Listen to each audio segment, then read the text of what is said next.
उधर यूक्रेन ने खार्किव के पास रूस की सेना के एक और मेजर जनरल को मारने का दावा किया। एक हफ्ते में रूस की आर्मी की ये दूसरे बड़े अधिकारी हैं जो जंग के मैदान में मारे गए, जिससे यूक्रेन में लड़ रही पुतिन की सेना को बड़ा झटका लगा, क्योंकि major general Vitaly Gerasimov Ukraine में लड़ रही रूसी सेना के डिप्टी कमांडर भी थे। बताया गया कि खार्किव के पास जंग के दौरान उनकी जान चली गई।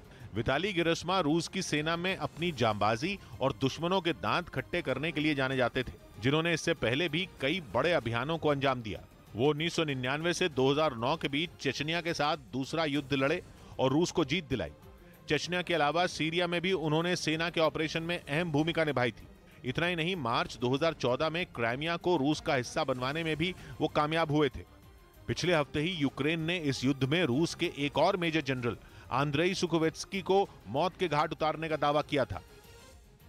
यानी इस जंग में रूस अपने दो बड़े कमांडरों को खो चुका है। ऐसे में जनरल के साथ कई जवानों के मारे जाने और बड़े बड़े हथियारों की तबाही के बाद रूस की रणनीति पर सवाल उठने लग गए। खबर है कि रूस की खुफिया एजेंसी एफएसबी का एक दस्तावेज लीक हो गया, जिसमें यह दावा किया गया कि जंग में रूस अपने तय प्लान के मुताबिक आगे नहीं बढ़ पा रहा।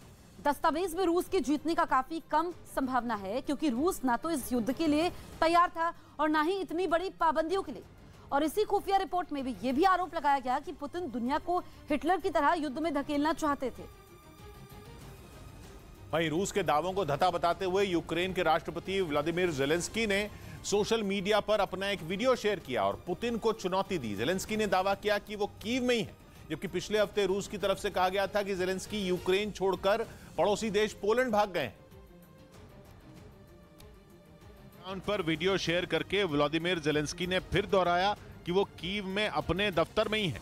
यहां तक कि उन्होंने अपनी पोस्ट में कीव का अपना पता भी लिख दिया। ज़ेलेंस्की ने दो टूक कहा कि वो कहीं छिप नहीं रहे और न ही वो किसी से डरते हैं।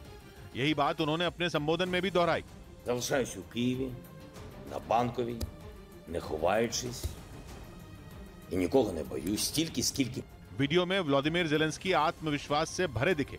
उन्होंने भरोसा जताया कि यूक्रेन इस जंग को जीत कर निकलेगा। वीडियो से साफ हो गया कि वो पुराना नहीं है, क्योंकि उसमें ज़ेलेंस्की बार बार जंग के 12वें दिन का जिक्र करते दिखे।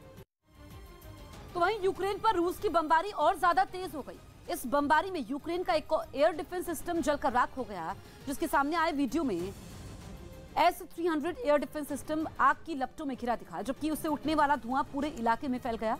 इस दौरान वहां से गुजर रहे एक आदमी ने अपनी कार के अंदर से ही इसका वीडियो बनाया। जवाब में यूक्रेन भी अब तक कई वीडियो जारी कर रूस को भारी नुकसान पहुंचाने के सबूत पेश कर चुका है। वहीं युद्ध के बीच रूस की सेना से लड़ने के लिए यूक्रेन के आम लोगों ने हथियार चलाने की ट्रेनिंग लेनी शुरू कर दी, ताकि जरूरत पड़ने पर वो भी जंग लड़ सकें। कई शहरों में तो रूस के हमले के बाद आम लोग युद्ध के मैदान में कूद भी चुके हैं।